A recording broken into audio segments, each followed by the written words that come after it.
দিন শেষে সব কোলাহল থেমে গেলে, যখন চারপাশ নিস্তব্ধ হয়ে যায়, তখন বুঝি আসলে আমাকে নিজের কাছেই ফিরে আসতে হয়। হ্যাঁ, সারাদিন হয়তো অনেকের সাথে কথা হয়,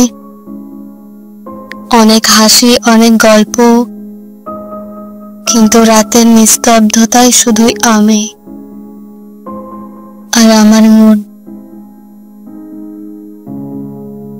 আমি হাজারবার ভেঙেছি, তবুও আবার নিজেকেই গড়ে তুলেছি।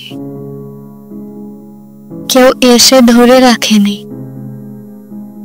আমি নিজেই নিজের কান্না চেপে রেখেছি। আমি নিজেই নিজের কাঁধে হাত রেখে বলেছি, সবকিছু ঠিক হয়ে যাবে। কেউ বোঝে না এই হাসি মুখের আড়ালে কতটা বিষণ্ণতা লুকিয়ে থাকে। কেউ জানে না কতটা একাকিত্ব মেখে থাকে প্রতিটা দিনের শেষে।